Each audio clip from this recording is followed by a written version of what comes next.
Salut les amis et bienvenue sur 100 Prof à la rescousse.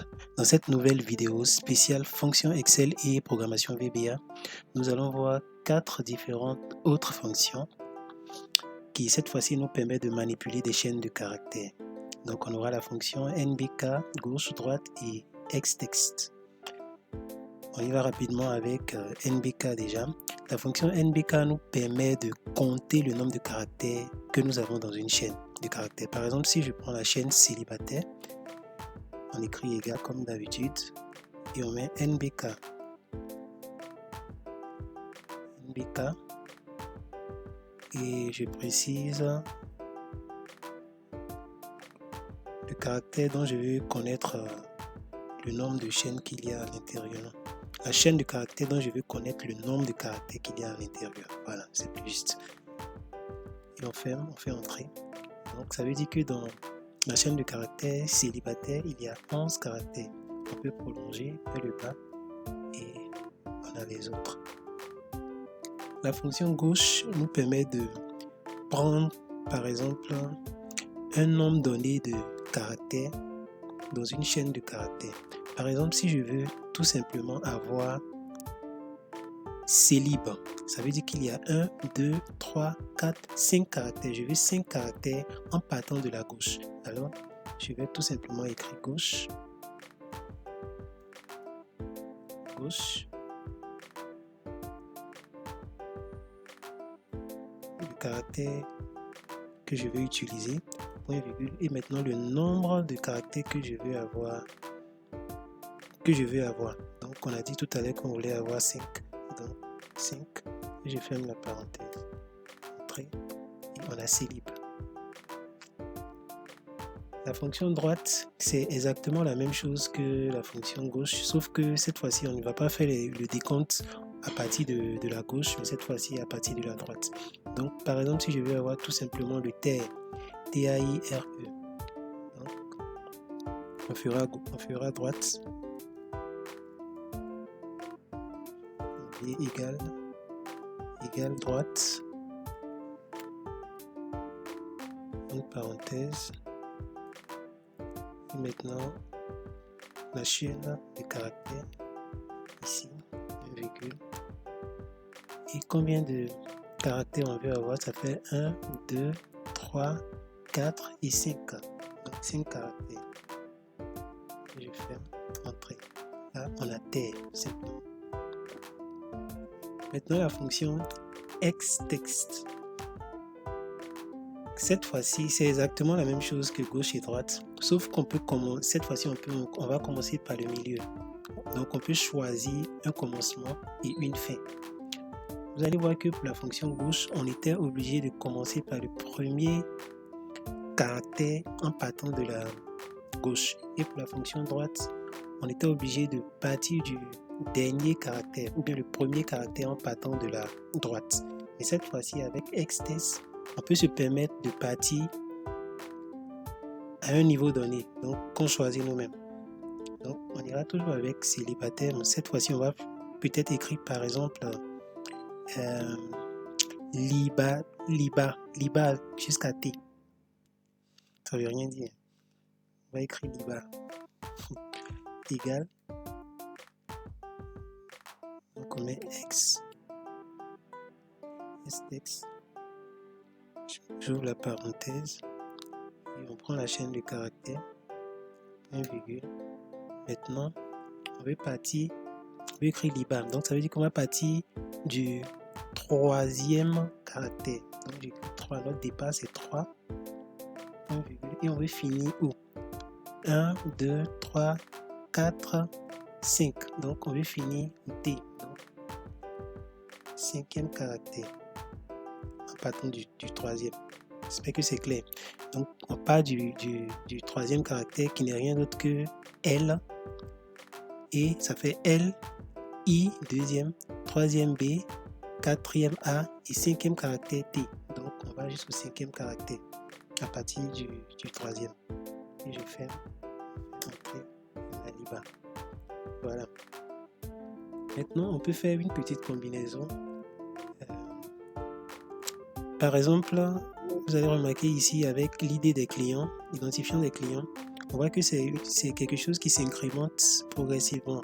CLT 001, après on a CLT 002. Donc, on va faire ça. Je vais mettre ça juste en bas ici. Je fais égal. C'est qu'on a déjà le premier. On a le premier identifiant. Maintenant, pour pouvoir déterminer le second identifiant, ou bien le deuxième identifiant, qu'est-ce qu'on va faire? On va faire d'abord, on va déjà prendre CLT, parce qu'on remarque que tous les identifiants ont CLT et la barre du bas, la barre du 8. Donc, on va déjà prendre le départ, c'est-à-dire CLT là-bas. Alors, pour pouvoir prendre le départ, on est d'accord qu'on va utiliser la fonction gauche. Donc, ça nous fera gauche. Gauche de cette chaîne de caractères du premier, point virgule, et on veut aller jusqu'au. On veut aller 1, 2, 3, 4 caractères. On veut compter 4 caractères. On veut prendre 4 caractères. Alors, avec 4. Je ferme. Gauche d'abord. Après, et on voit qu'on a CLT et la barre. Ok. Donc, on a une partie de notre travail qui est déjà fait. Maintenant, pour la suite, on veut avoir CLT 002. C'est le résultat qu'on veut avoir ça. Donc, à ce qu'on vient d'obtenir, il va nous falloir concaténer la partie 001. Ok, donc on va faire concaténer à STX XS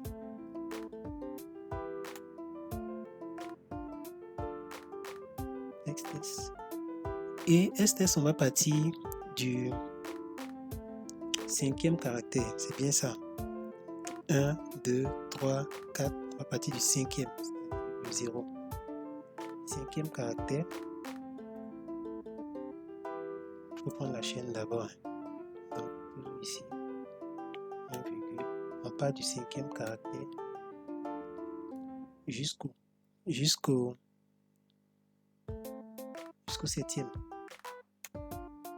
Jusqu'au 7e caractère. Je ferme ça. Et on voit qu'on a exactement ce qui est en haut. Maintenant, qu'est-ce qu'il faut faire pour avoir 2? Il va nous falloir faire 1 plus 1 à ce que la fonction texte nous retourne. Donc, je vais fermer ici déjà.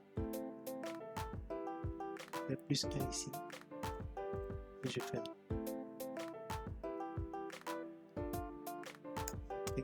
Voilà. On voit qu'on a CLT 2.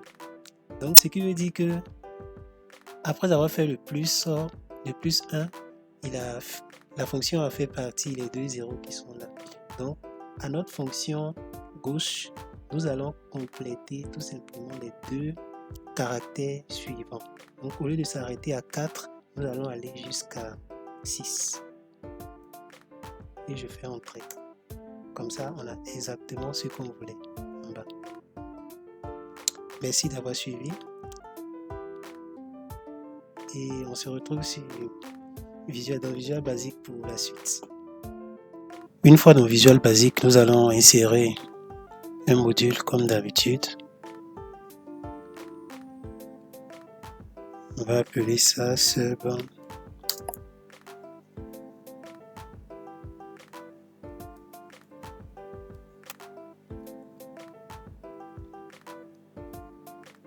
caractère.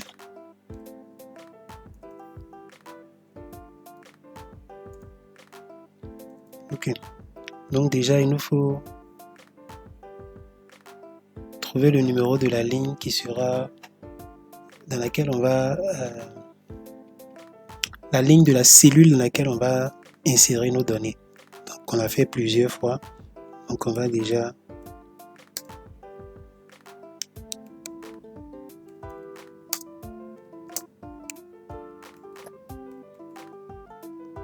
donc on déclare notre variable ligne. Et maintenant, ligne égale à range On va partir de la cellule de la colonne K.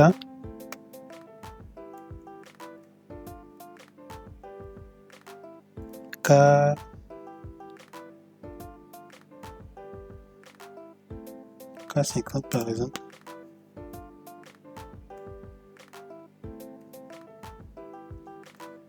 Point end pixel up. Point row. On prend la ligne et on fait plus 1 à la ligne. Voilà la ligne suivante. Voilà. Maintenant, on a nos 4 fonctions NBK, gauche, droite et STEX. Donc ça fait K, L, M et N. Donc dans la colonne K,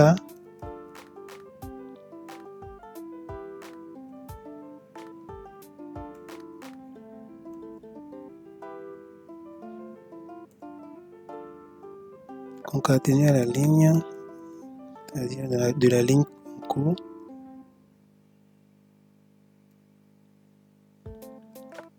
On veut avoir la longueur de notre chaîne de caractères. Donc la longueur ici c'est len. Donc len, et on veut prendre les chaînes de caractères dans la cellule, dans la colonne F.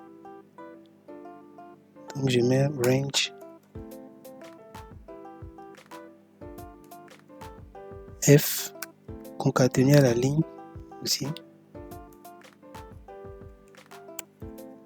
Donc, la colonne F de la ligne en cours.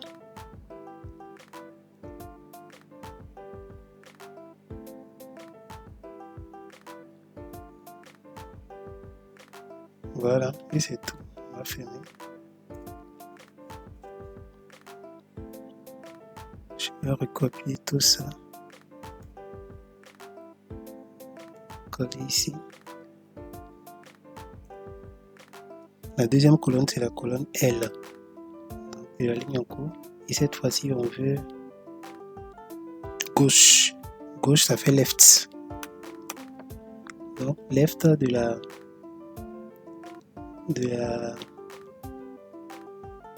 la colonne F concernant la ligne en cours. Et à partir de la gauche, combien de caractères voulons-nous? On va dire qu'on veut par exemple 3 caractères.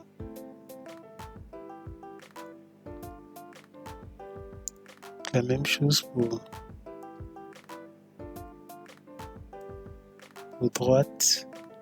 Cette fois-ci, c'est dans la colonne M de la ligne en cours. Et droite, ça fait right. Toujours dans la colonne F de la ligne en cours. Et right, bon, on va aussi prendre 3 caractères.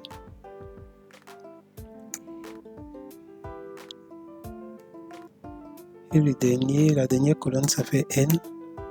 Ici, on va faire ce qu'on a fait avec les identifiants. Donc, on va déjà partir de left.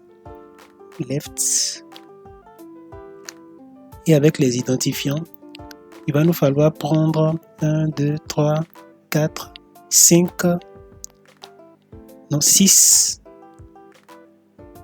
chaînes de caractères. Donc, left, ce ne sera pas dans F, mais les identifiants sont dans B, dans la colonne B. Donc, B de la ligne en cours. Et on va prendre 6 caractères pour avoir les zéros. Et maintenant, après avoir pris left, on se rappelle, on a concaténé cela à STEX, qui n'est rien d'autre que mid ici, c'est-à-dire le milieu, mid. Et maintenant, on est toujours avec cette partie-là, donc je vais copier. Donc, mid de la colonne B, ligne en cours. Et on veut partir, cette fois-ci,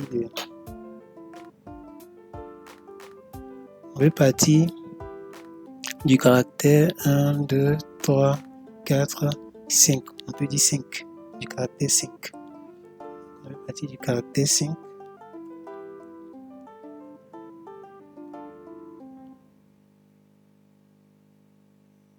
partir du caractère 5 jusqu'à la fin.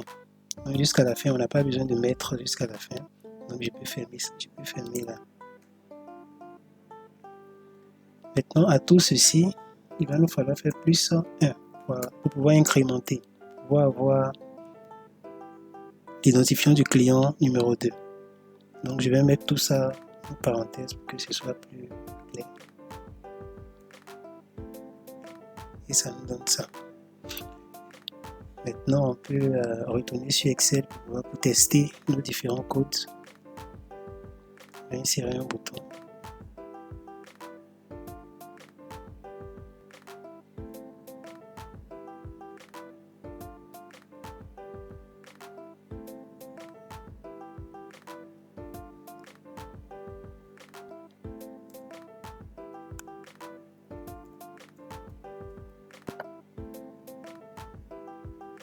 Ok, maintenant on peut tester. On voit bien qu'on a le client numéro 2, on voit le client numéro 3, numéro 4, et on voit que tout marche bien. Merci d'avoir suivi.